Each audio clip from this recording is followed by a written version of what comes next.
Hello and welcome to another episode of the Portrait Profit Show.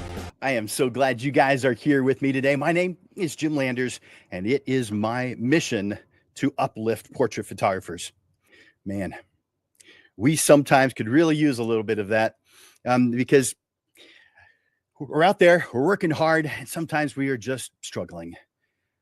And so to have a little bit of help on the business side sure can make a big difference. Each week on the Portrait Profit Show, you get tips and systems on the business side of photography designed to help you gain a mastery over marketing and sales, reducing the struggle that most photographers face so you can finally get what you deserve.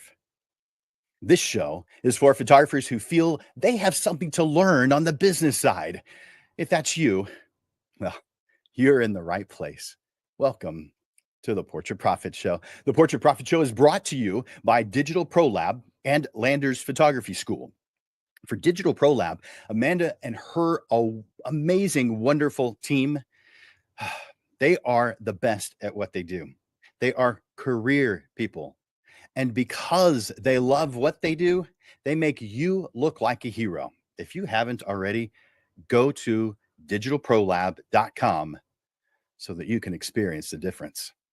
And of course, for Landers Photography School, myself, I teach photography classes, both on the photography side and on the business side, but I do spend a lot more time teaching on the business side because, well, we photographers could use a little bit of help. Too many of us are struggling rather than succeeding. And so I help in lots of different ways, from the basics to the more advanced. Reach out to me, Jim at landersphotoschool.com. Jim at landersphotoschool.com. Now, I want to encourage you to make comments and ask questions throughout the discussion today.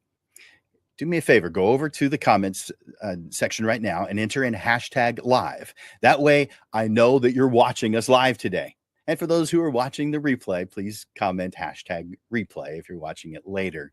But for right now, enter in hashtag live so that I know who's here. And I want to appreciate you guys for being here. Now, I also want to request that you share the Portrait Profit Show. As you know, Amanda from Digital Pro Lab and I deliver the Portrait Profit Show to you every single Monday for 167 Mondays in a row. We don't read off ads from Indeed. There's no video commercial from Netflix. All the time and expenses are funded from our own pockets. You get each Portrait Profit Show researched, written, edited, produced, and presented to you for free. But as the old adage goes, there's no free lunch. There's a price to pay, but we don't ask much. Here's what it is. Share the Portrait Profit Show. And that's all I ask.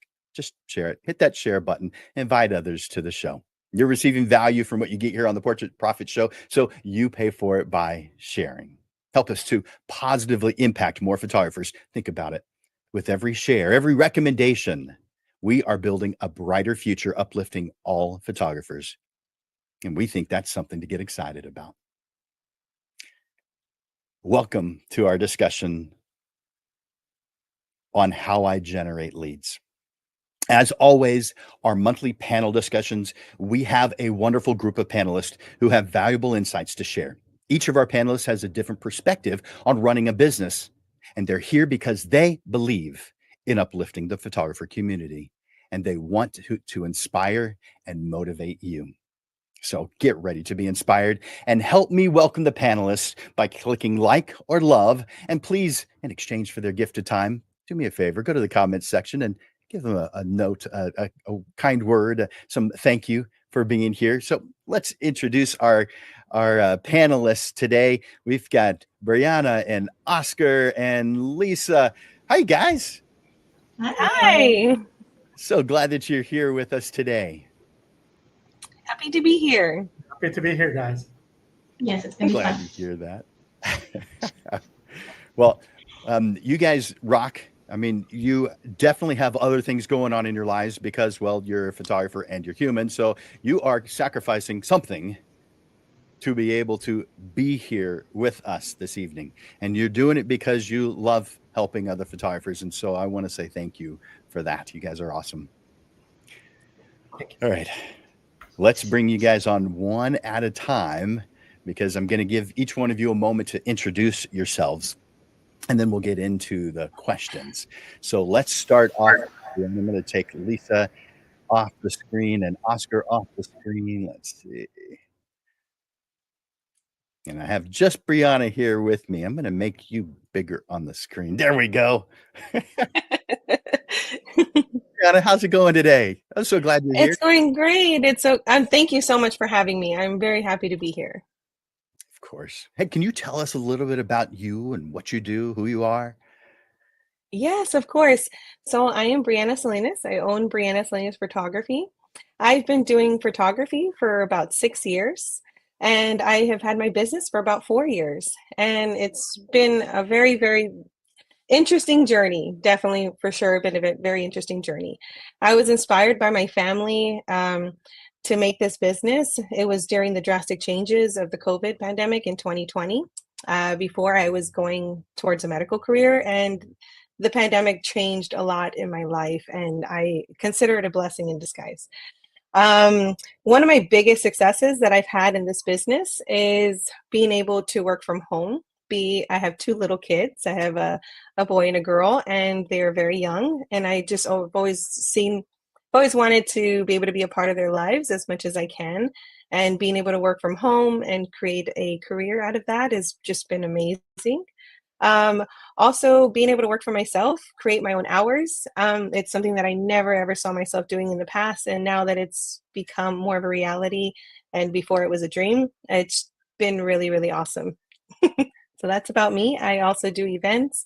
I do portraits, says I do a little bit of everything. So it's been a very interesting journey. And I also do boudoir as well. Bunch of stuff. And it's amazing how many things changed as a result of COVID. So Yes. BC has a different meaning before COVID. Yes, for sure, for sure. And like I said before, I was really aimed at the medical field, and I really loved it. It was a very amazing part of my life, and it's something that I'll never forget. But being able to come into the photography community, it's just been a whole different life for me. And it's just, so if someone is out there and really wanting to, they're thinking about it, they're like, oh, I want to do it and I don't know, do it. I think, really finding your passion in different career fields is just a really big way to just kind of express yourself in your work. Nice. Thank you for sharing that, Brianna. I appreciate it. Yeah. All right, I'm going to bring on Oscar now. So I'm going to take you off the screen and bring on Oscar. Oscar, how's it going? Oh, pretty good, pretty good. Thank you for having me on your show. Yeah, of course. I'm so glad you're able to be here. Can you do me a favor and tell me a little bit about who you are and what you do? Well, I'm the photographer and owner of Vanity Boudoir Photography. And I've been a full-time photographer for a little more than 18 years. I specialize exclusively in boudoir photography. I started doing boudoir when few people knew about boudoir. I'm actually one of the original boudoir photographers in South Texas. And so, I've been blessed all these years. I have won international award for my boudoir photography, and I've been published in several magazines.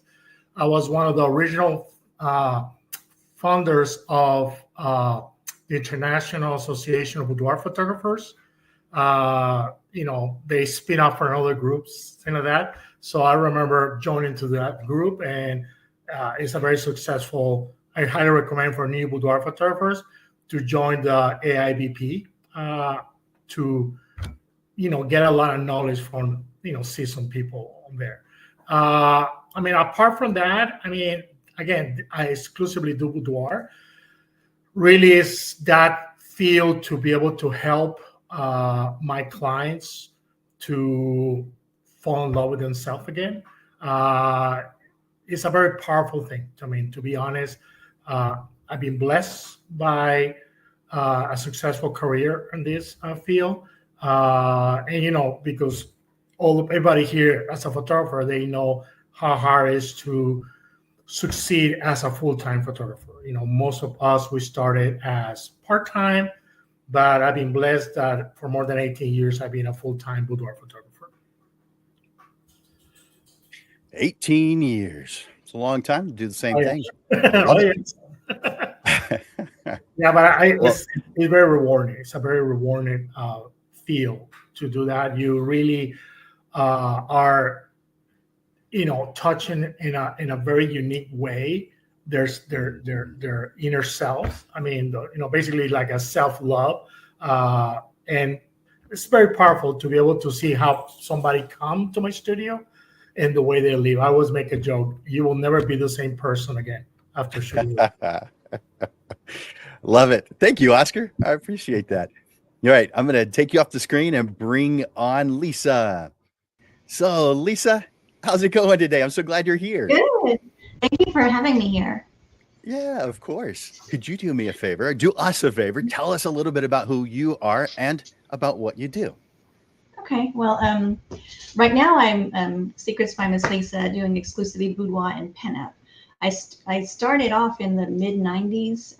That's going to age me a little bit, but mid 90s as a journalist slash photojournalist. And so I did my time in the darkroom, did my time on a deadline, getting photos ready for newspapers and print and magazines. And I decided to take a break when my kids were little. And then I came back into photography in 2008, but I didn't want to go back to that kind of being on call all the time when I had kids at home. So I switched gears and focused on portraits and weddings and basically anything anyone would hire me for. And after how many years has it been since then of more than 400 weddings, I decided, I want to specialize. And so I started previously I've been working as Lisa on location, and now I switched to Secrets by Miss Lisa. Although I will occasionally do a wedding every now and then, or a family or seniors and that kind of thing, because I still have a large client base that knows me as Lisa on location. So I will take those clients on, but mostly I'm doing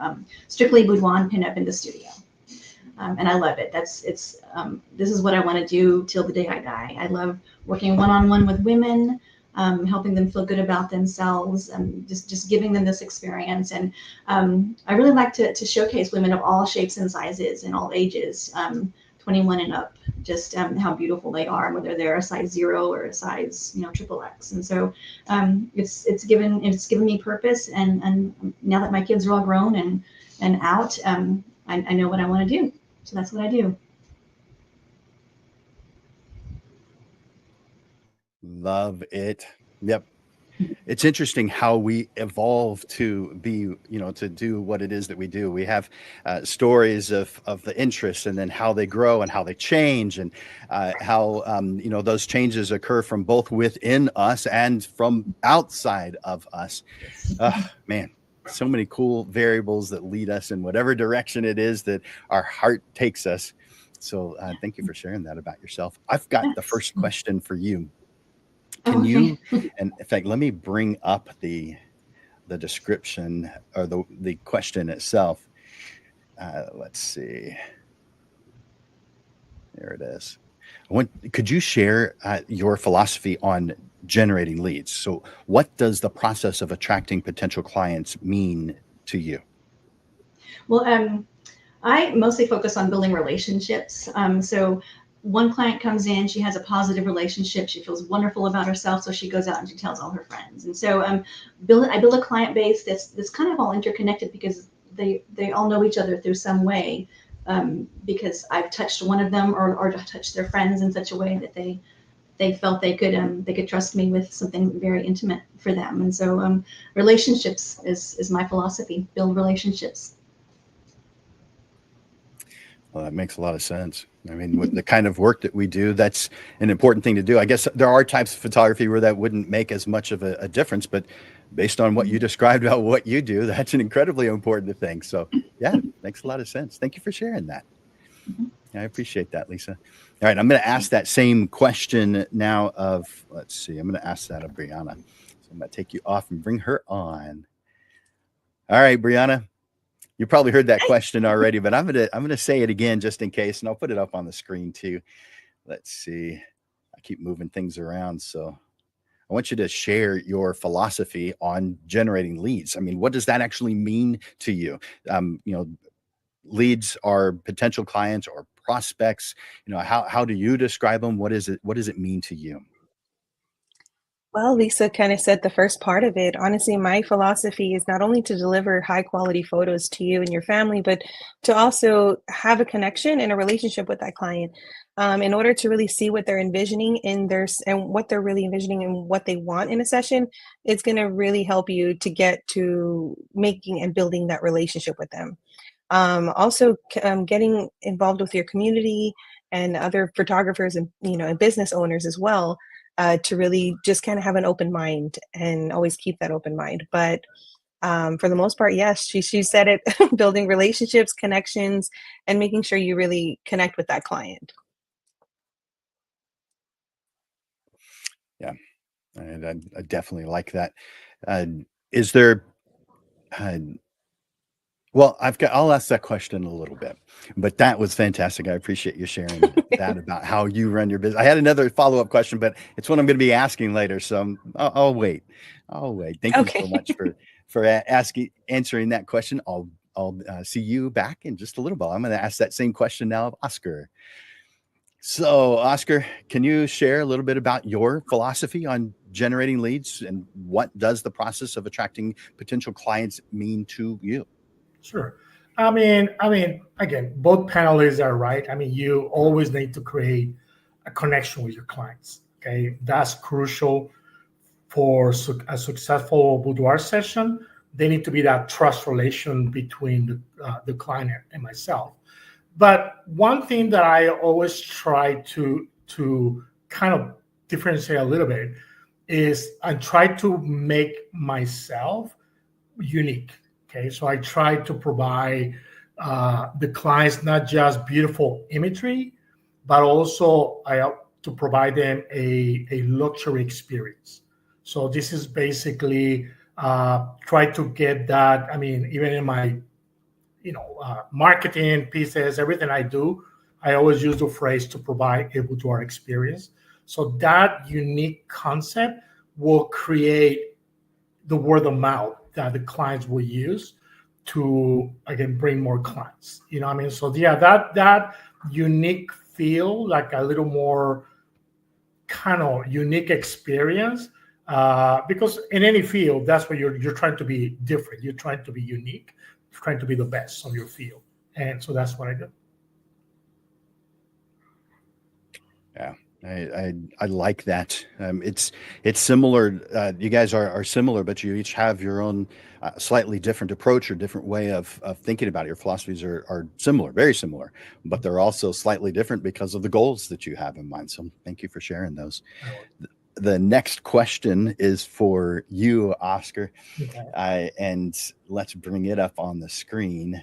By the way, as I'm doing that, you guys, if what they're sharing with you is resonating with you, let me know in the comments. You can just say the word yes if you want to, or you can say what it is that's resonating with you, what you're hearing, what you're seeing, that you can relate to. Let me know in the comments. And of course, I invite you to hit that like and love button every time you hear something that they like, that you guys like, that they are saying. So the next question is on identifying leads. And let's see. There we go. What are some of the most effective channels that you have used or explored for identifying your leads? I think that it kind of shift a little bit through the time. I remember when I first started doing it, I was like, my website was the main source of leads for me. But then they're still there. I still get some leads from my website, but everything is shifting more to Instagram, and probably the last one will be Facebook. But yeah, one time when I started doing this many years ago, website and Facebook were big. Now I see that most of my leads are coming from Instagram. Even that there is a lot of challenges. I've been probably shadow banned by Instagram for ages, and I still getting some leads coming from Instagram. I mean, of course, but I mean, there's networking events. They're also good, but I tend to be a little more recluse. So I'm always kind of surprised when I go to a place and people know about me. I'm always like, okay. I mean, I'm in my studio or shooting. I mean, but so I always get pleasantly surprised, to go to an event and people recognize me or people know about me. But that's basically it. I think, again, one time right now, Instagram and website will be the two channels that I get the more leads. Yeah, thank you for sharing that. Do you actively pursue those, or that's just how it's evolved? It's just the way it evolves. I mean, it's basically, especially in my field, boudoir, there is a lot of experts that they say that you have to touch, in digital visual fields, the client multiple times. So the funny thing is that I get clients today that been following me for 5 years. Okay, so you can never know when they're going to be ready, because this is a big step for them. So you need to be, so you need to always be providing the quality imagery, things that is your brand that they want. That's what they follow you. But eventually, I always find it funny that people go like, "I've been following you for 3 years, but now I'm ready." You know what I mean? Or 5 years, but now I'm ready. Or I even talked to them at one time. I chat with them 5 years ago. And then sometimes if I encounter somebody, I go, "Don't I talk to that person 3 years ago?" I go, "It's been 3 years since you contact me. How you doing?" You know what I mean? Sometimes they go, "Oh my God," and that generate actually a client sometimes just by not dropping the ball with them. You know what I mean? And they always appreciate "Oh my God, he remembered me from 3 years ago." You know what I mean? So they feel special. So they tend to book after that. Nice. Thank you for that, Oscar. I appreciate it. I'm going to ask that same question now of Lisa. So I'm going to take you off and bring Lisa on. Lisa, can you share with me a little bit about what are some of the most effective channels that you've explored for identifying leads? Social media is huge. I mean, that's a lot of us can say we get a lot of our clientele from social media these days. I have a Facebook group. It's a private group for women only. It's called the Secrets by Miss Lisa VIP group, and I've been really pleasantly surprised by how many women come to me from that group. In this group, I show behind the scenes clips. I do model calls, and share some of my own personal experiences, my own personal images of me in a boudoir set. Those kind of things, and other women that are in the group share their experiences as well. And so that goes along with relationships. When people see their friends or their peers doing an experience, and they're like, "Well, I want to do that too." So it's been really popular for bringing in new clientele. I also have an Instagram page that I'm very active on, and we'll talk about this later, I'm sure, in our challenges, but they're always changing the algorithm for how they show things on Instagram, and I've been shadow banned too, and it's hard to get things. And don't even get started on TikTok, because they take down everything I post, even if I'm trying so hard to be so PG or PG-13. But social media has really been a successful tool for me in generating leads. So I definitely will do those. I also go to bridal shows, have a booth at a bridal show where I can talk one-on-one. And it's hard to say this being here on live stream, but I'm an introvert. I don't talk well with people, but I try to say that when I go to these shows and I'm reaching out to these clientele, I'm playing a role. I'm pretending like I'm this super happy person who wants to talk to you, when really I'm like, I don't want to talk to these people. I want to go home and read a book. But I do this because I want these people to come in. As an artist, I want to photograph them, and I got to pay my bills, so I got to do this. So I play that role of this person, even if I'm inside. I'm not the kind that likes to get out and talk to people and to meet people and shake hands and that kind of thing. But I found that is a way to get leads into as well, just that one-on-one interaction at these bridal shows, or car shows helps too, because I'm a pinup photographer, so I go to a lot of car shows and talk to a lot of the women that walk around wearing pinup wardrobe and say, "Hey, why don't you come in and have a session with me and be a real pinup?" So those are kind of the things that I found the most success with, is those methods, and I'm interested to hear what everyone else has to say. about how they generate their Nice. leads too. Yeah. Those are good ones. You commented about being introverted. I'm amazed how many photographers are introverted in their personal life and everything other than photography. But when it comes to photography, they're generally not. Well, They can talk to we're anybody. artists at heart. We're artists at heart, Mhm. and artists tend to be, in their own heads most of the time. They don't tend to like to be the ones that are the social butterflies, and so that's what I have to do is just pretend like I am for for a couple hours here and there. Is that line on TV that says, "I'm not a doctor, but I play one on TV"? Yes, I'm not an extrovert, but I play one at bridal shows. Yeah. There you go. Thank you for that, Lisa. All right, let's bring on Brianna for that same question. So, Brianna, can you tell me what are some of the most effective channels that you have explored for identifying leads? Yes, well, one of them was Facebook, of course, social media, but also knowing how to use it as well. Like Lisa mentioned, she has her own personal group that she, is able to connect with her clients, which is great. Also, there are many other groups. And so it just really depends on what your business is what kind of business you're trying to bring in. So as for me, being a wedding photographer and a portrait photographer, I'm a part of groups where you can, it's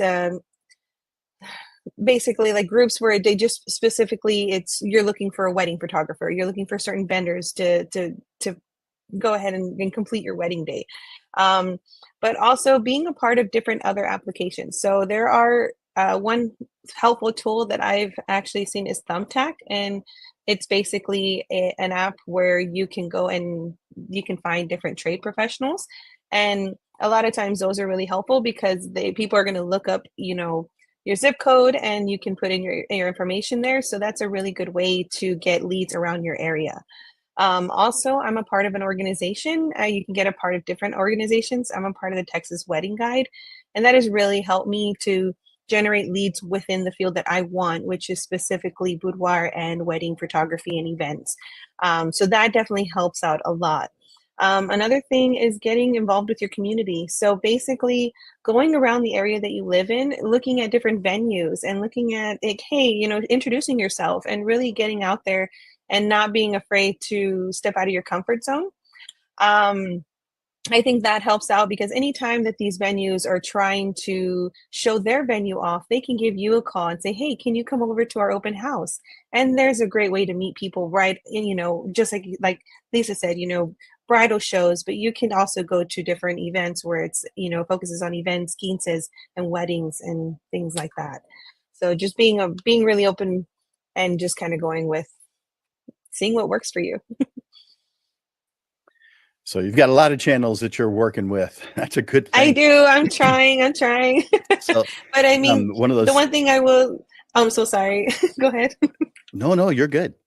I want to hear you. No, being that it's this is the business side is very new to me, so I'm having to see, you're gonna fail in certain parts where, like Oscar said, see it all just really depends on where your marketing is at.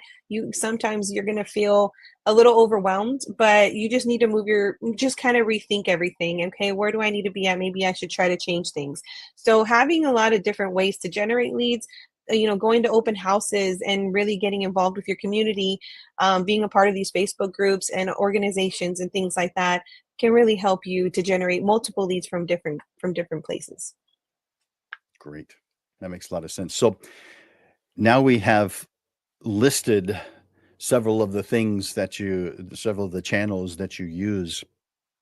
And by the way, you guys watching, if you've got any questions for our panelists, feel free to ask them in the comments section. By the way, because of recent changes on Facebook and other places other social media channels that we are simulcasting to, we don't receive all of your messages anymore. Sorry about that, but we do receive some of them. In fact, quite a few of them. I think there's 4 of the 8 places that we are simulcasting to that we still get the messages from.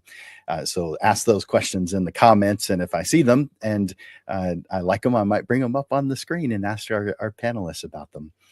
But we've now listed several of the ways that you are using, some of the channels that you're using to generate leads. I want to know, how do you leverage those digital marketing tools like social media or SEO or email marketing to generate your leads? You might share a specific campaign that proved to be particularly successful, but can you share with me, how do you leverage these marketing tools? Well, on that one, it was really just trying to keep up the marketing side, being able to market yourself through your website, Instagram, and all of these can get a little overwhelming whenever you're the only one doing it. So really just trying to find different ways. Like for one of the things that I learned was, when I was getting a lot of leads at one time, I was getting all of these phone numbers and emails, and my thought was to call all of these numbers. And it actually wasn't the best thing for me. I was spending a lot of time calling and on the phone and trying to reach out to these clients, and it really wasn't the best way for me to do that. So one way that I've found that's been a little better, and it's actually kind of in the works of the process, just kind of, I'm barely trying all this out, is basically getting an email generator. So it cuts my time off on having to type out these emails individually to these clients. I'm able to just send all these emails, at once, and it just saves me so much time and also helps me to focus on everything else that I want to focus on. Perfect. Yeah. Thank you for sharing that.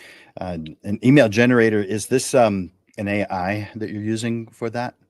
An AI No, app? so it's actually super new. It was recommended by another photographer. So again, networking with other photographers and really building relationships can really help and go a long way. It's called Clavio, and it's very new to me. I mean, when I mean new, it's new. So if anyone has any questions, I can definitely even answer questions after I kind of used it for a good while. I can let you know how the reviews go on that. But as of now, I'm building everything at this moment, honestly. So you're hopeful. It looks good. Yes, it's a way that I'm trying to, you have to really just be really open, and it's okay if things don't go if things don't go your way, it's okay. Just try to find another way and reach out to your community, your photography community, and your mentors. Makes sense. Well, thank you for that, Brianna. I appreciate it. Let's ask that same question now of Oscar. So, Oscar, we had you list the social media channels that you use. Can you give us an idea of how you use them? Not just the list, but how you use digital marketing tools like social media, SEO, email marketing, whatever tools it is that you use to generate leads. Can you give us an idea of how you're using them?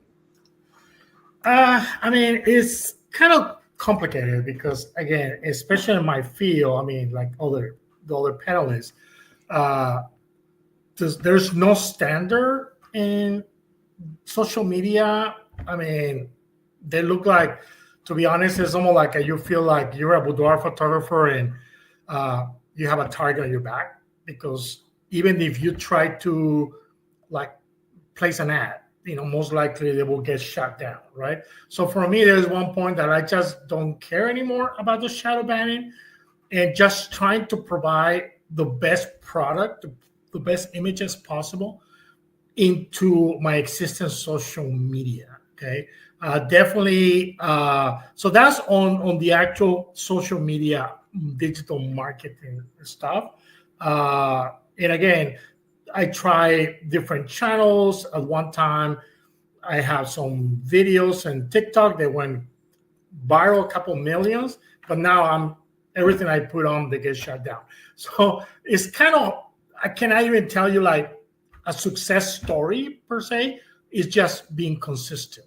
I mean, keep providing good product, good images, because eventually that, I mean, I see people like they see me online on my product and they tell their friend to their friends. So sometimes I get people, basically because we don't have no help from social media about showing our product, people will tag their friends and they will tell their friends about me, about the product that I gave them, the experience.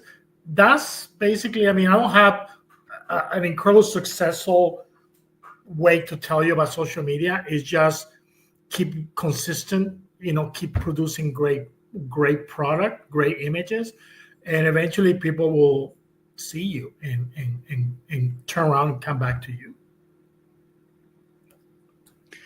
So you've got the keep on keeping on, don't give up philosophy. Oh yeah. And it works.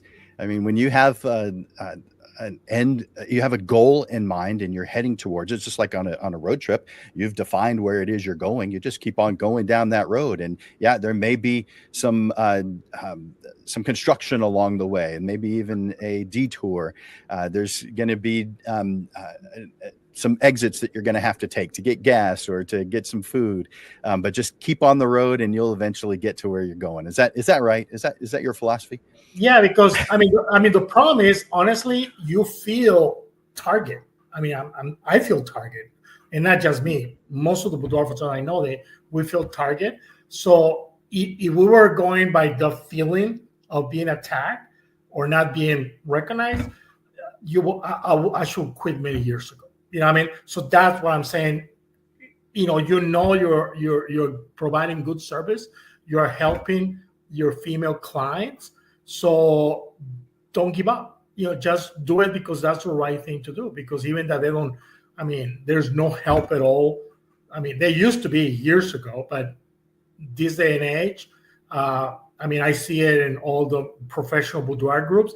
Everybody's being hammered by social media. And again, there's no standard. There's no way to appeal it.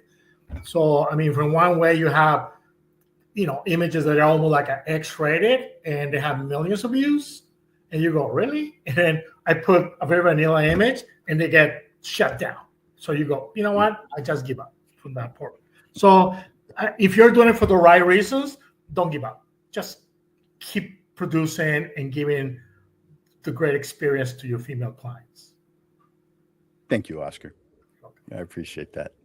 All right, I'm going to ask that same question now of Lisa. Bring Lisa on. So, Lisa, can you tell me about, you've listed several of the channels that you use to help generate leads. Can you tell me how you're using those channels to generate leads? Well, I think the others did a good job of talking about those. One thing that nobody's mentioned is SEO, and I know that's part of it. How do you get that SEO working for you? And I'm proud to say, when you enter New Braunfels Boudoir Photography, I'm #1 because I busted my butt getting my keywording down. Okay, so every single image that I produce through Lightroom, I use Lightroom and I keyword everything: boudoir, sexy images, women, confidence, women's confidence, women empowerment. All these words I've keyworded into every single image I create. And so a lot of these, I mentioned the model calls earlier. I never put an image out there without a signed model.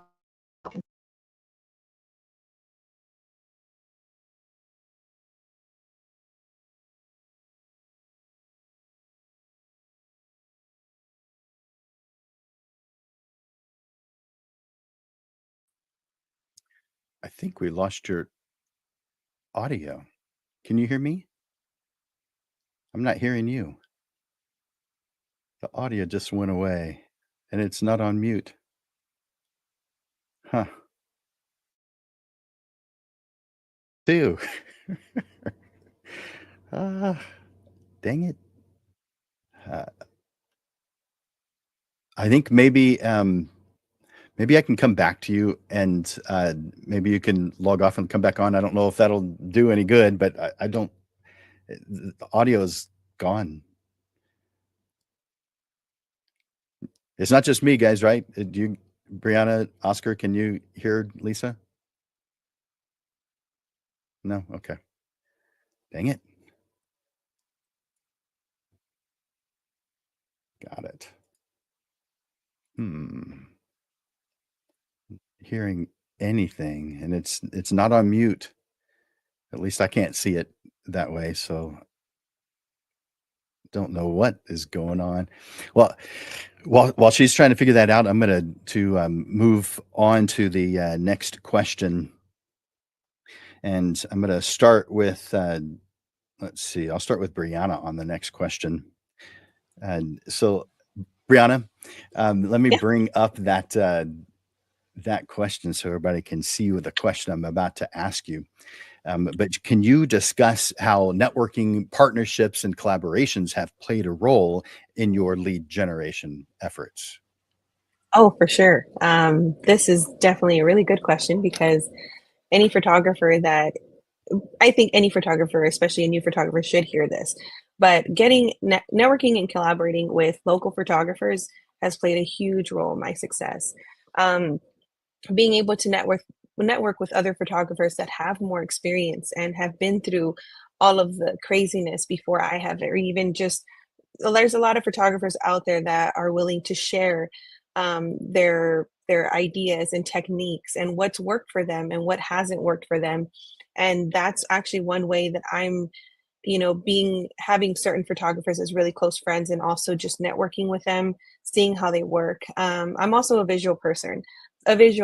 So me being able to go and see one of my mentors and have them teach me certain things is it just goes a long way with just showing the dedication that it takes for you to create these images for your clients.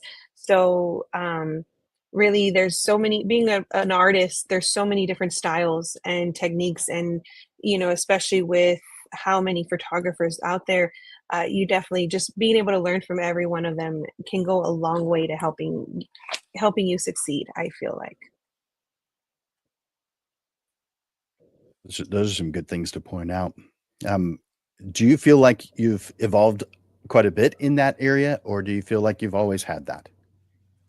I feel like I've always had it, but also there's photographers that can explain things differently.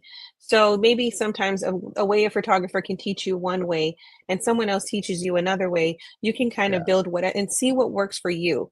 Also, another way is really building relationships with your photographers. So I feel like having that trust with your other photographers can go a long way, because if I have a client, and obviously my big priority is making sure that my clients have not only quality work, but also just getting that full experience. If I have a good friend that I know that's going to give them that, that give them that experience, but also more, I will call them, hey, my client needs you. And there's a lead right there that you didn't have before. So it's really just building and networking and creating relationships with other people, and mainly in your photography community. Nice. Thank you for sharing that, Brianna. I appreciate it. I'm going to go back to Lisa and see if we have our audio concern fixed. We'll find out in just a moment. Thanks, Brianna. So, Lisa, can we hear you now? I don't know. I logged out and then logged back in. Yes. Am I back? We can hear you. Okay. I don't know what happened. I know there's been some sun surges, and so Wi-Fi's been kind of wacky the past couple There of you go. but I was talking about, yeah, go ahead. Oh, I was talking about the SEO. I don't know if y'all heard me, but I keyword everything.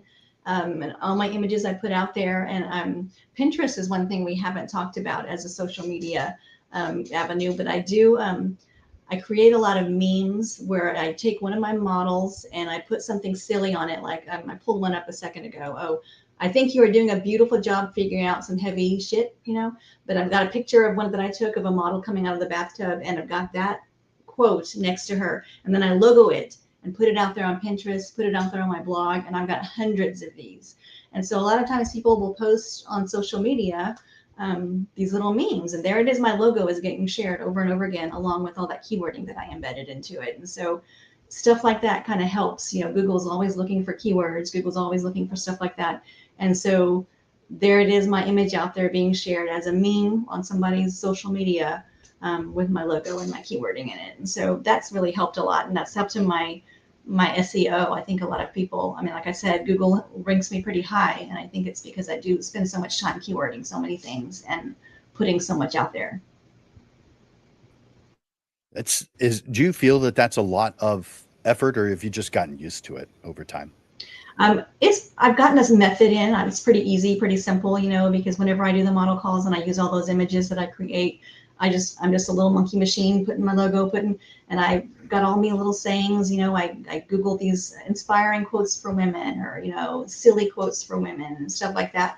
And I've got hundreds of them. And yes, it's tedious sometimes, But sometimes you have like, I have an admin day every week where I'm doing just administrative work. And so I just sit there like a little monkey and just make these things over and over and over again, and then put them out there, put them out there, put them out there. And yes, it does get tedious, but Google appreciates it because Google rewards you by having all that, that they can show people. So whatever I'm doing has got me up there at the top of the search engines. So yeah, I'll take an extra few minutes every now and then to do some of those things. Yeah. Nice. Thank you for sharing that. So I've got the next question for you. In your lead generation efforts, can you discuss how networking and partnerships and collaborations play a role? Well, yeah, I mean, what I like to do, I like to network with other businesses, other photographers. We've talked about them, and I've gotten a lot. Some of my best friends are other photographers, and we say community over competition, because we do share a lot of ideas. We share clientele sometimes, but also, with the local stylists, the hairstylists that come into my studio, they turn around and tell their other clientele about me. Nonprofit groups that I get involved with, where I'll volunteer with. My big volunteer is breast cancer awareness and women who are suffering from breast cancer. I bring a lot of them into my studio and give them complimentary sessions. And then they share these sessions, and then I share these sessions of women with double mastectomies, loss of hair, those kind of things. And they really touch me hard. They touch other people out there. So I get a lot of business from women like that. And I always have a nice little discount for women who come in here with those kind of problems. So, but even, I can see even clientele from their friends and their family and the people in the community who appreciate that kind of work that I do. So, yeah, getting involved in nonprofits has been very helpful as far as networking goes. Yeah, those are definitely some good ones. And it means something to you, and so there's a win-win situation going on, which we as photographers really should be seeking, and you're giving examples of it to everyone concerned. So thank you for that. Thanks, Lisa. All right, let me ask that same question now of Oscar. So Oscar, can you discuss, as far as your lead generation efforts, how any networking or partnerships or collaborations have played a role? I think it's very important. I mean, I also do like events like, involved with like auctions and things like that for charity events. That's been very successful in the past. But at the same time, it's kind of like, in my experience, you kind of need to move around. I mean, I agree with certain charities. Yeah, you try to stick to them, but a lot of times you need to like move around different charities so they don't get complacent about the product you're giving them or the help you're giving them. But I do bridal shows. I started doing that for the last maybe 2 years, and they're being very successful. But I think the most important thing is try to find things that are compatible to you. I mean, for example, even kind of my name, Vanity Boudoir, right? The word vanity.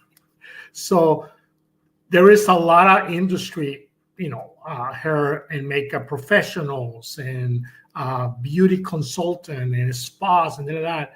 So, and I always try to partner with some of these, especially the ones that are servicing my target market. My target market is certain, socioeconomic level. And so I look for where they are. I mean, I learned that years ago from my mentor, Chris Amel, that say, well, you need to find where your ideal client goes. And so I try to target wherever they are, to try to generate leads on that front. Looks like we had a little bit of audio issue there too. Okay. But yeah, definitely. Thank you for sharing that. Yeah, that's a good way of looking at it. It's another way of looking at it. So I appreciate that. So, Oscar, I've got the next question for you. This is a client experience type of question. How do you use the client experience to generate new leads? Now, you and I have talked about that a few days ago, but share that with them. How do you have any specific methods for encouraging referrals or repeat business? Well, I mean, I think it's crucial the client experience, the boudoir experience that I provide to the clients, because I want you to think for a second, like the first time you have or you saw somebody with a gadget, an iPhone, an Android phone, a new type of laptop, a new type of TV screen, right?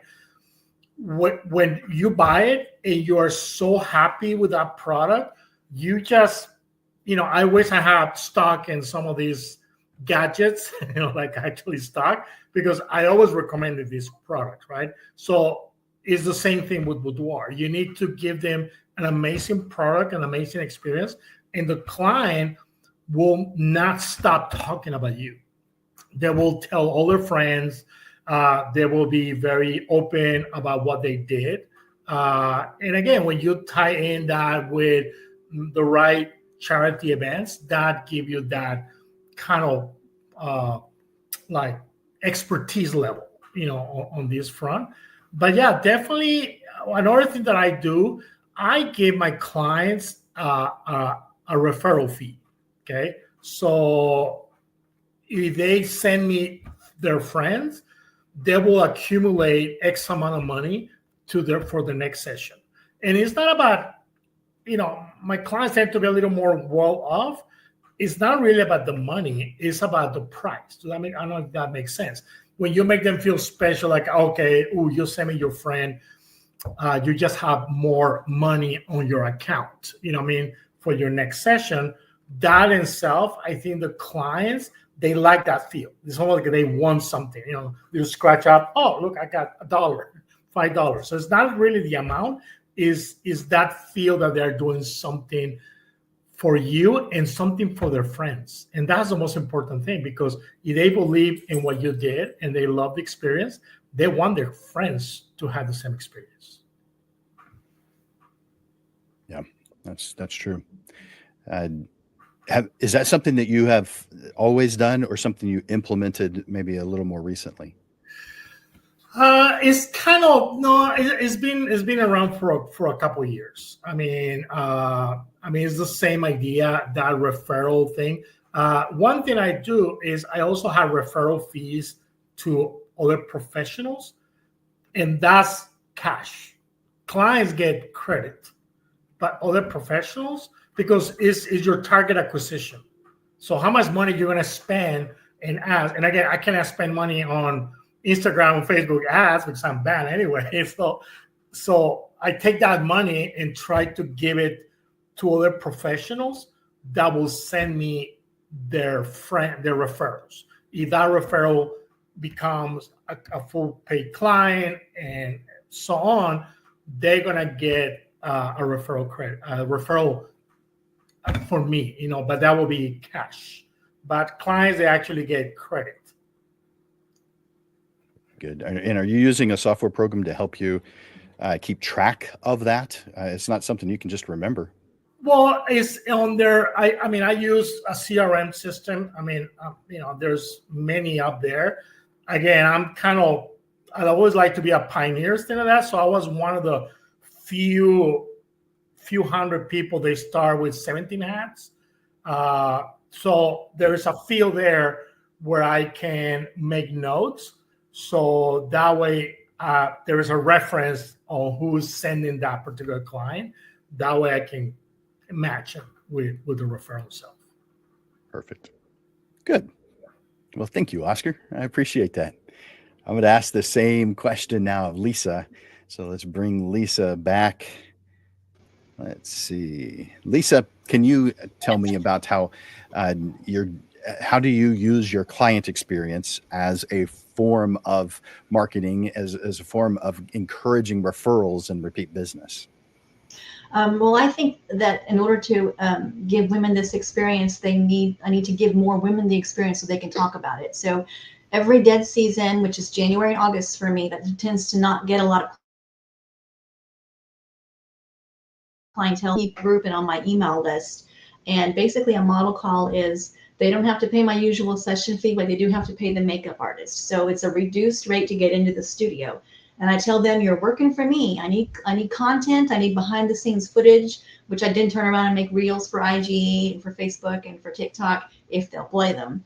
And I get all this content and all this stuff, and then they love it so much. A lot of them end up buying images. So I do sell to them. Sometimes they don't buy anything, but that's okay because I've already got what I want from them. I've given them the experience, I've got the content, and then they go and they tell their friends about it. So January and August, which are normally dead seasons for me anyway, for boudoir, have become so busy because I've got all these models coming in that think, oh, I'm getting a good deal. I get a free shoot, and in some respects they do because they only have to pay for the hair and makeup. But then they end up buying from me anyway, so it wasn't really a free shoot. And plus I've got that content that I can use all year long. So I've got behind the scenes footage, and these are normal women. These aren't glamorous, supermodels. These are normal women, normal sizes. They just had a baby. They've got extra fluff, and they're sometimes they're feeling really low about themselves, and they get this experience, and then they go out there and I talk about it. So the rest of the year, oh, you shot my friend in a model call, so I'm coming to you now. I saw what you did for my friend, and she posted her images on Facebook, so now I'm coming in.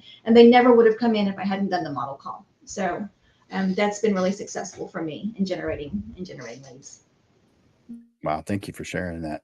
That puts a picture in our minds on how we be able to use something similar to that for our business. So thank you for sharing that. All right, I've got that same question now coming at Brianna. So let's bring her on. Brianna, you've got sunlight coming right into you. I do. I just saw that. I'll sit up a little bit. Well, can you share with us a little bit about how you're using the client experience that you give your clients, how you're using that as a tool for generating new leads?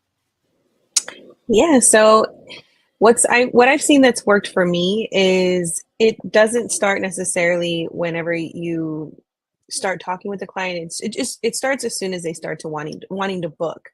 The experience that you give to them, whether it's, instead of just kind of texting them, you can, create a web chat. You can, meet with them in person, and showing them that you have that time that you're going to make for them to really just to show them how you're going to be putting them as a priority. Making them, it's not really, like Oscar said as well, it's not just providing the high quality work, it's really connecting with your clients. It just goes back to that main thing, is building a relationship with them to see what they're envisioning in order for that to happen. And whenever you do that, you're able to create that art and that work that they're wanting. And that's what can help you stand out. But also it helps to create the word of mouth. I had an amazing session, and you start to get different word of mouth. You start to get leads that way. So it's also a great way that I use personally, and I've seen it help a lot.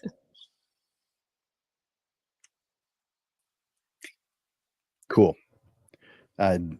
Is that something that, tell me about how that evolution was from when you started off to how you are now, because things like this change over time. You learn more things over time. You wouldn't have known this stuff when you first started. So how has it evolved until now? Well, honestly, I think it's always been in my personality. I think it just being really close with people, and back in my previous career, I worked in the ER, so it was a different kind of relationship with my clients. But now, or I wouldn't even say clients, with my patients.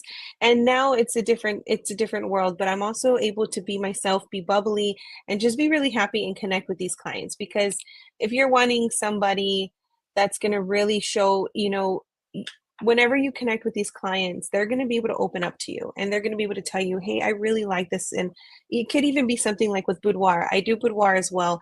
So even just having that client say, I'm not comfortable with this, but getting the right angles and making them feel really beautiful about themselves. So in order to, it's not just about going and taking the photos. It really goes, for me, it's gone a long way to really connect, but it's also helped my business because it's really just given me the insight of how important it is to the client just to connect with, not just to be just another photographer. You're someone that took the time to really, really listen to them and what they wanted, because they are paying for their services. So There you go. Perfect. Well, the next question is going to start with you. And so Okay. this is about lead qualification. So I want to know how you qualify your leads to focus your efforts on the most promising prospects. So what criteria do you use to determine a good fit for your photography services? And before I let you answer that, I want to make sure that all the viewers are understanding a qualified lead is someone that matches your target market description. So you may think that, well, it's someone who likes what I do, who likes me, who's willing to do business my way, who can afford to do my business with me. You get to define, of course, what your target market description is, but how do you qualify your leads to focus your efforts on just those who are the most promising? Because you can waste a lot of time with people who aren't going to ever be your client. They aren't the right fit. How do you deal with that? Well, whenever I go to an open house and I see a client, I first ask them the basic questions, because you don't want to spend a lot of your time on clients that are also looking for, they really aren't a match for you as well. So if the clients don't fit whatever you're trying to accomplish, then it's not going to be, it could be a waste of time. So the way I do things, whenever I have a client, I'm at a wedding show, the first thing I ask is, when is your date? Do you have a venue? And kind of seeing that part of it. If you can ask those basic questions, hey, my date's this date and you're already booked. Okay, I'm sorry. You get to pass the client on to another photographer.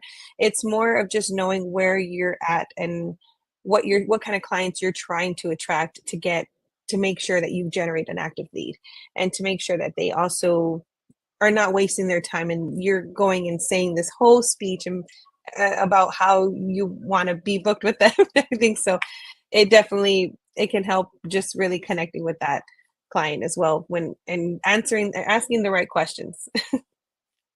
Yeah, that makes a lot of sense. Thank you for that. I appreciate it. Yeah.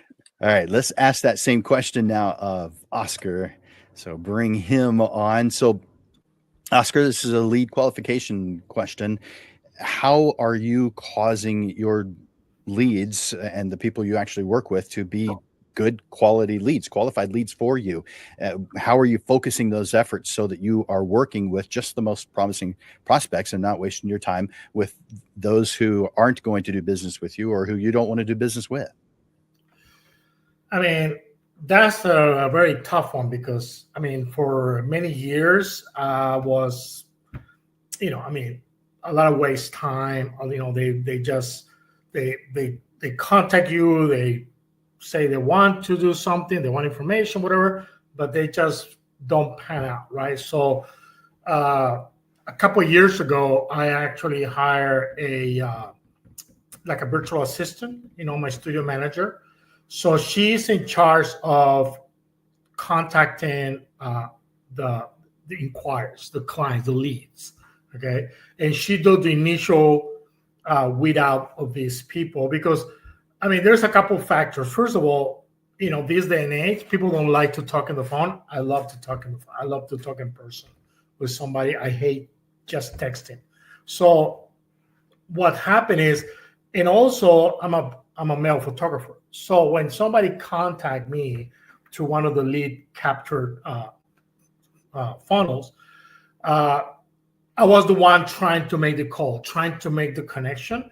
And I realized that the females will react better if a female will make the initial contact. So that's why I got my studio manager, Patty, and she's the one that all the leads coming in, she will make the initial contact and provide them a basic structure of my pricing per se. Okay.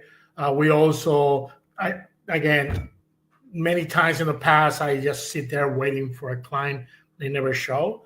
Now they have to pay money to schedule a consultation with me. And that's crucial because I do not shoot anybody. I don't shoot you if I don't have a personal meeting with you.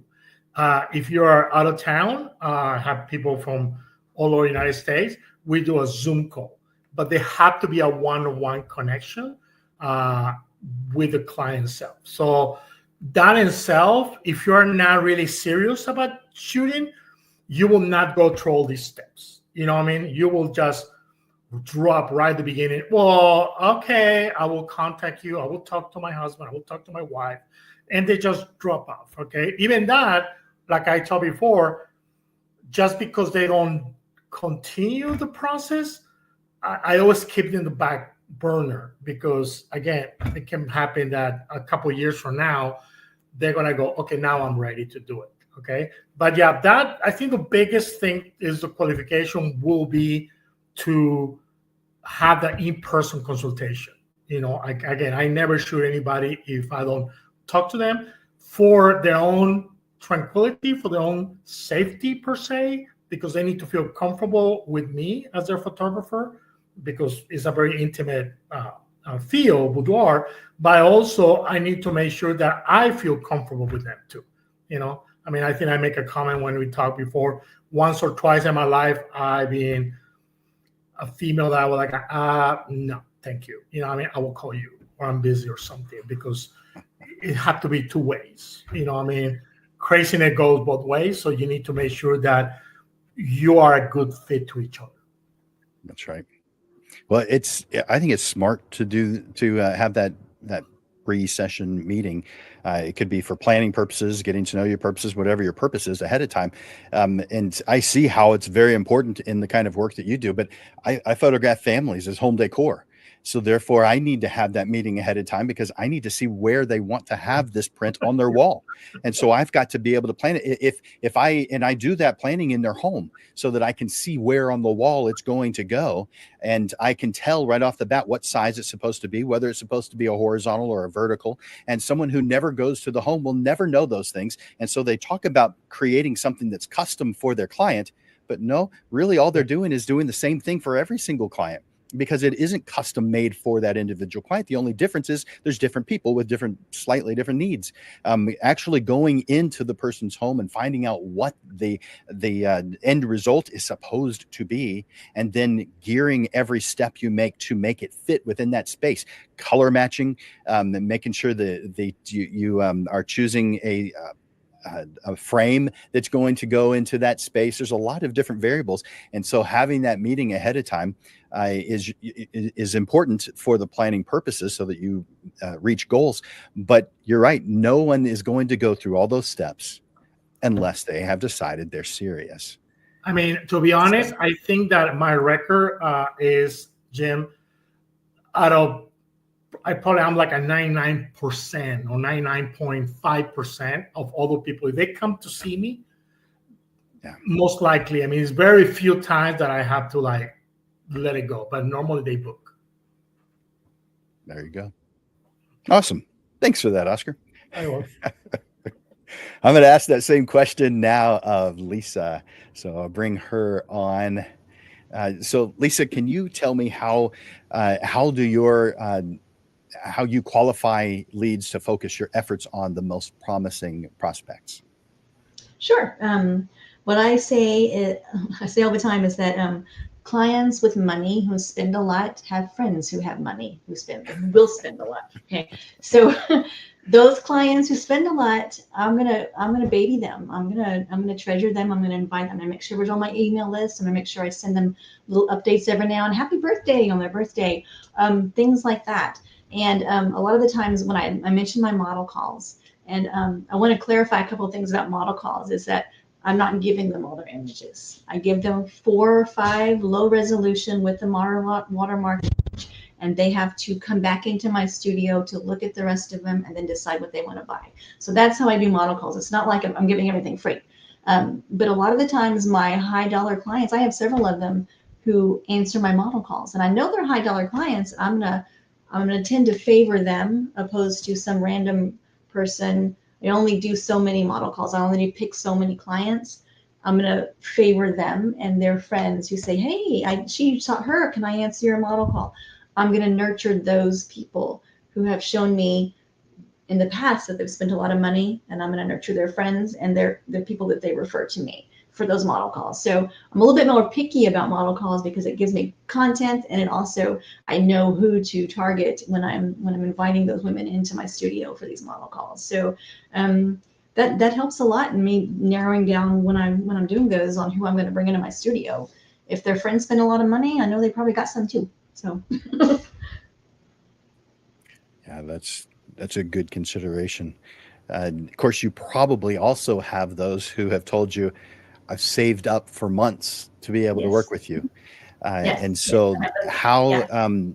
how do you uh, attract them as well, or are they just attracting themselves? You're not really. It's a side effect. It's not really something that you're It is a targeting little bleed specifically. over, because like I said, I have that VIP group and I have the mailing list. And so women who are in that, who see that, and they know that I charge this much because I don't make it a secret about how much it is. And so I Good. do have those that come in. Sometimes even the women who don't make a lot of money come in and say, "Oh, I can't afford that." And I'm like, well, it's convenient that I have a payment plan because I do. And so I do have a payment plan for those. And I'll work with them and I'll say, this is your budget. Okay, this is what I can give you for that budget. So, Yeah. and if you want this, I'd be happy to put that on layaway for you. And here's my payment plan contract. I love the payment plans because that's a monthly charge that I know I'm going to get every month. And so, like you said, businesses they fluctuate. Some months you're like, oh my God, somebody call me, and some months you're like, I don't have enough time to do all this.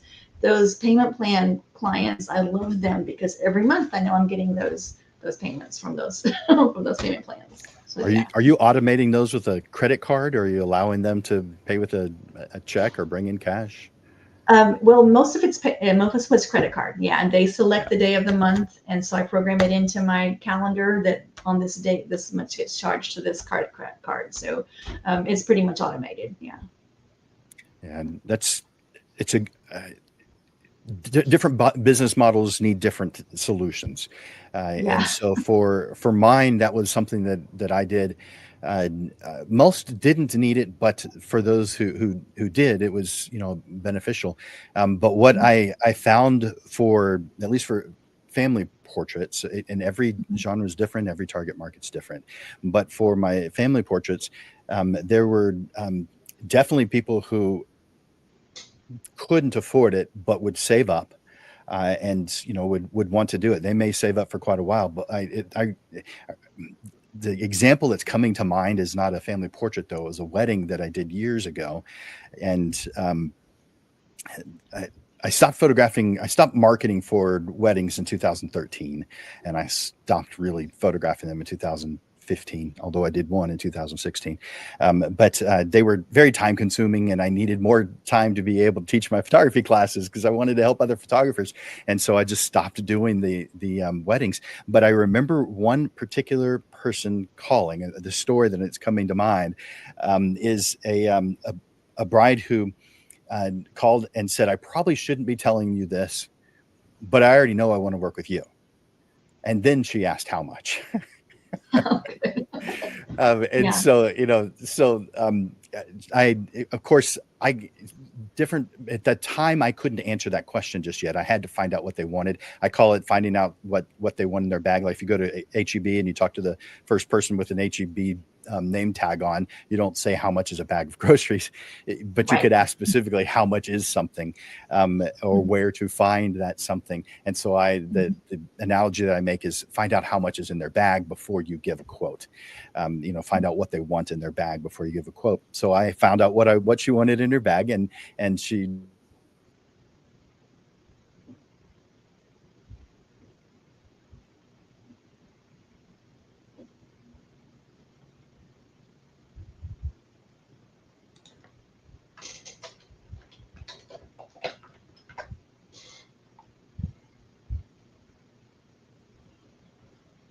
Are you there? Did I lose you again?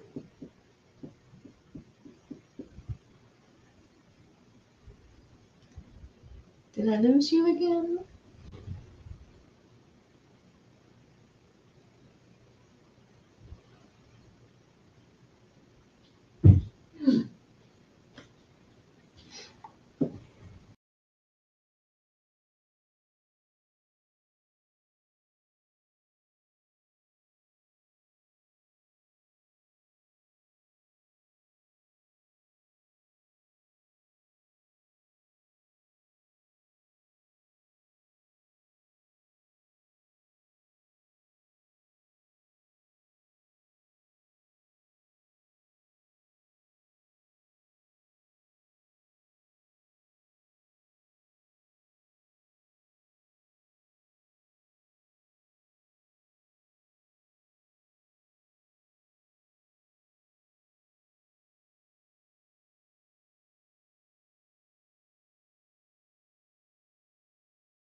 All right, are we back?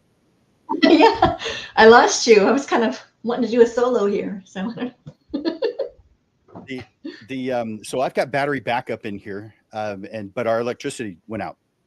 And so oh no. that means even our internet has gone out. And so I'm connecting via my cell phone, a hotspot on the cell phone. So I don't know how much longer that's going to last. I think it's going to last 37 minutes. So Okay, well, we only got 10 or so. So there we go. So we're good. Wow. Oh, I think the power just came back on. Well, who knows why stuff like that happens? I think you're right, Lisa. It's the sun flares. So yeah, I think so. I don't think we've Affecting me for the past couple of days. Oh, man.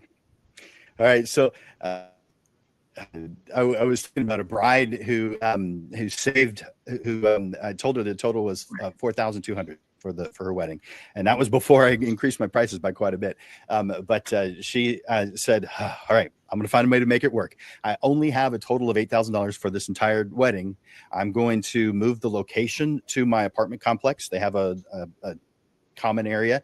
I'm going to have a friend be the DJ, and I'm going to have a friend do the catering. That way I can afford to have you."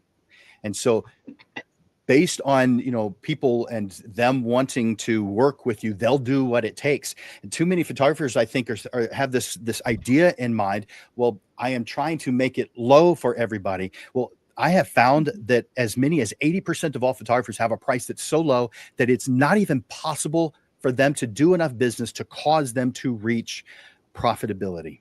It's not even possible based on their numbers. It's a math thing, not a feeling thing. If you're basing your pricing decisions on feelings, in my opinion, you are doing it wrong.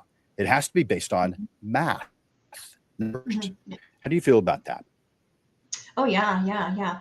I go into a session thinking this is how much I want to make for it. Here's my minimum that I want to make from it.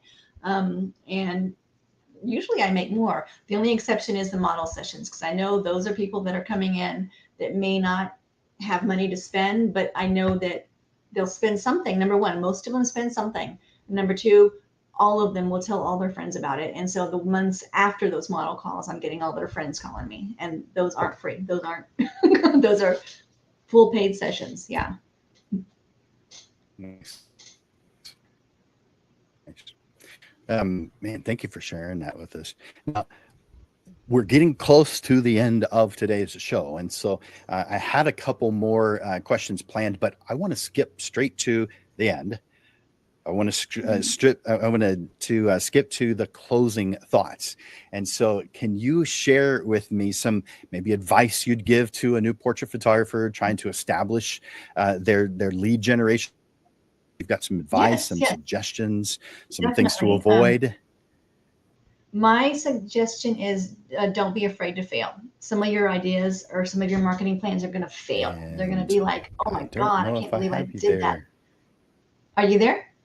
There we go. Some of them will succeed. Some of them will fail. Some of them will succeed. Just don't make the same mistake twice. So if something fails, it's failed.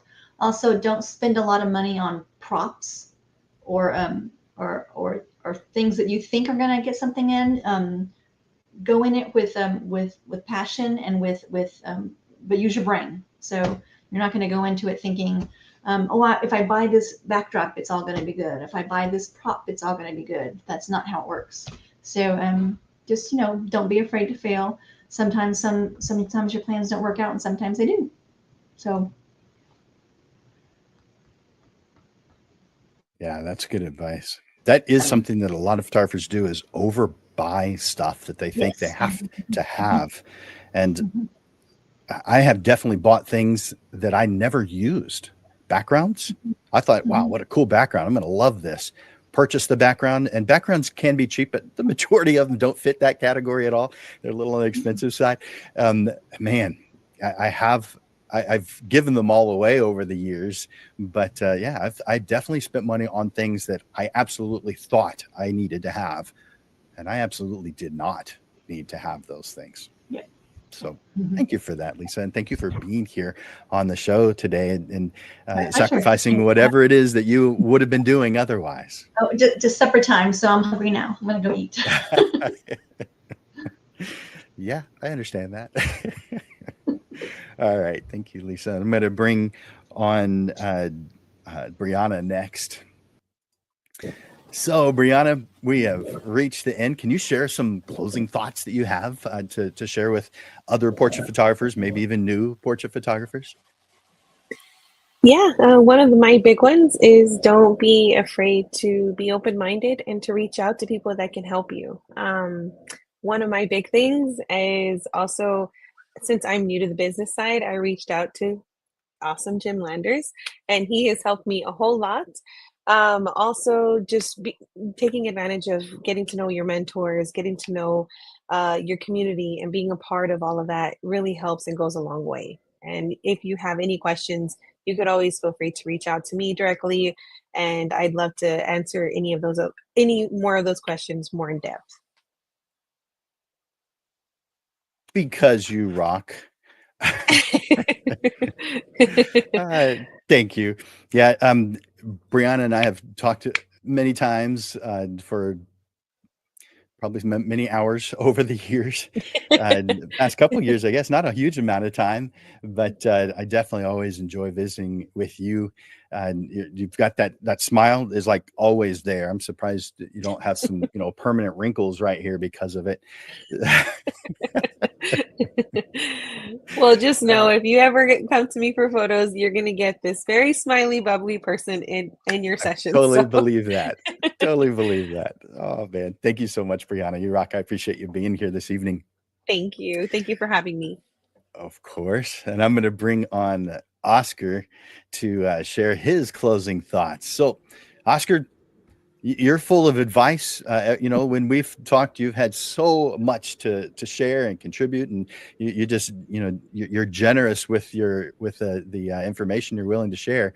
What advice can you give to portrait photographers who want to do a better job of lead generation? I think the most important thing is show your best. Okay, so it's especially on this field, portrait, boudoir, kind of thing like that. I think that the problem I see a lot of new photographers, they start like trying to do boudoir, portrait, but they are trying to get clients without showing their work. Okay, and I think that's crucial. I mean, honestly, I feel like that's kind of cheating because or they use other photographer images or a Pinterest board.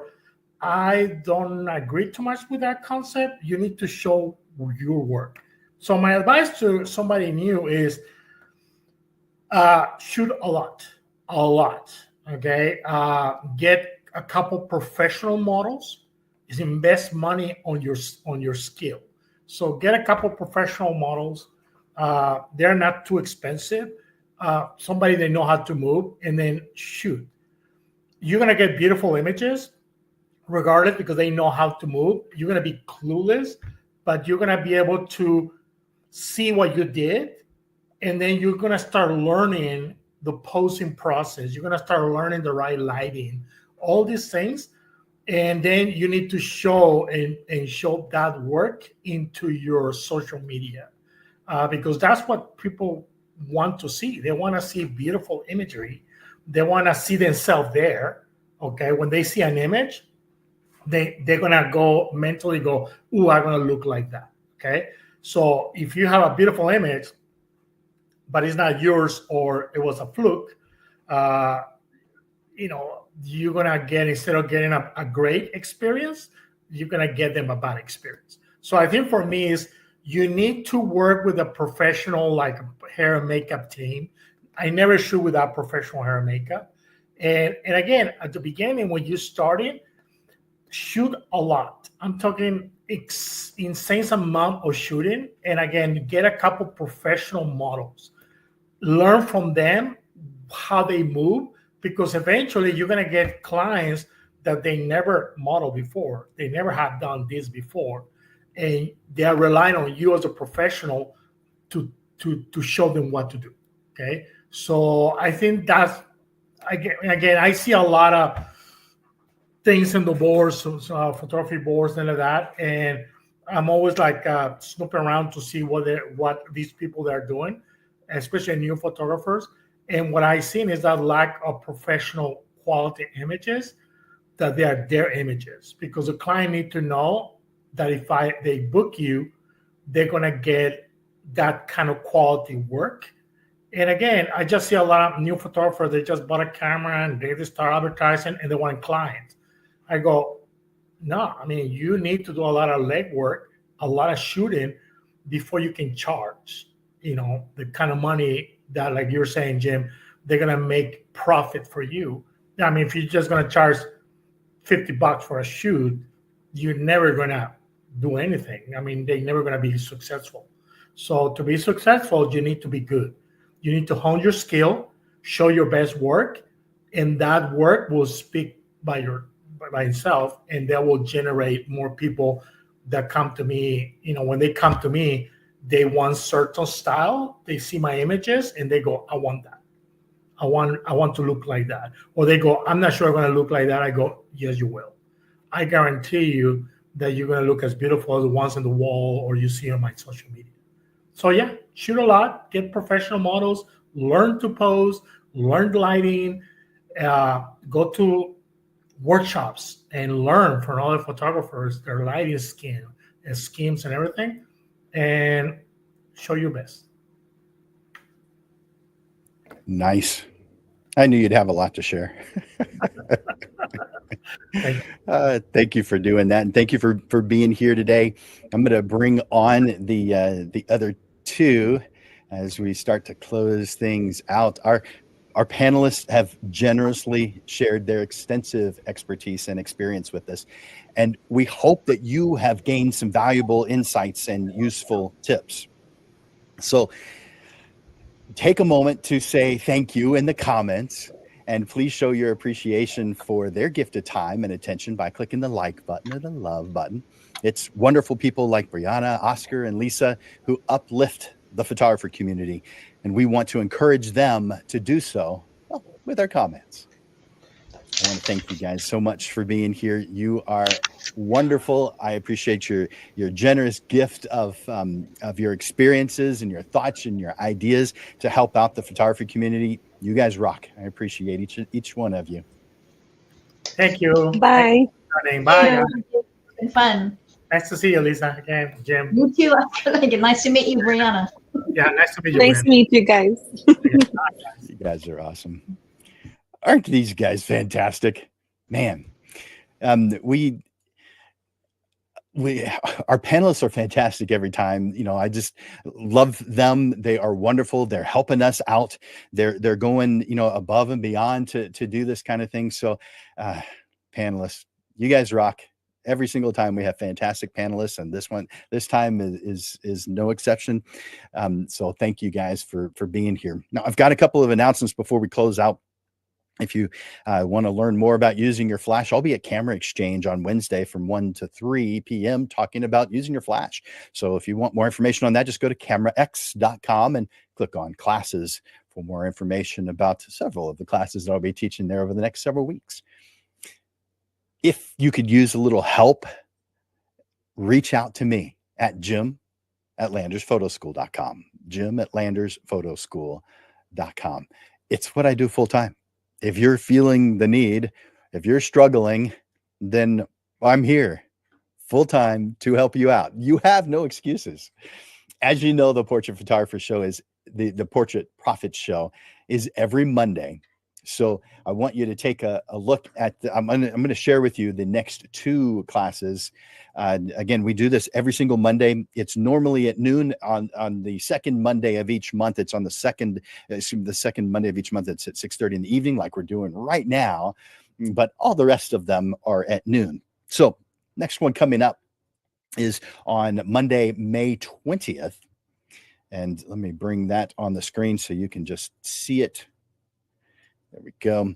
This is on creating a lead generating website. Transform your website into a lead generating powerhouse. On this episode of the Portrait Profit Show, you'll get unique strategies that will attract a steady flow of qualified leads, ensuring your photography business thrives. And let me put that on the screen while I'm doing that. And that's supposed to be small. There we go. So that's on May 20th. Create a lead generating website. Put it on your calendar. And then, of course, to round out this month, we have how I stand out from the crowd. You know, despite your hard work and dedication, it seems like you're just part of the crowd. In this episode of the Portrait Profits Show, we'll break free from the ordinary, empowering you to craft a standout brand that gets you noticed and celebrated. May 27th, how I stand out from the crowd.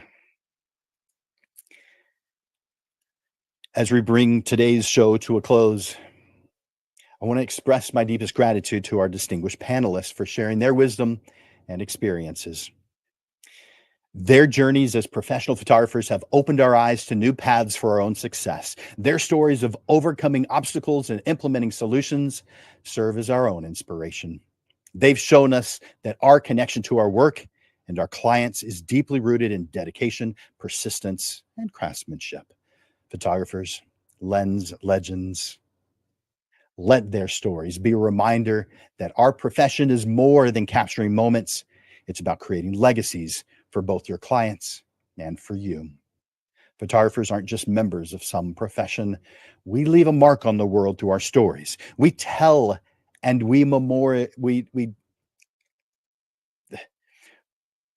a mark on the world through our stories we tell and the memories we immortalize. We are guardians of moments, crafters of heirlooms, and architects of history. As we move forward, armed with the insights and inspirations from our wonderful panelists, let's challenge ourselves to push the boundaries of creativity and professionalism.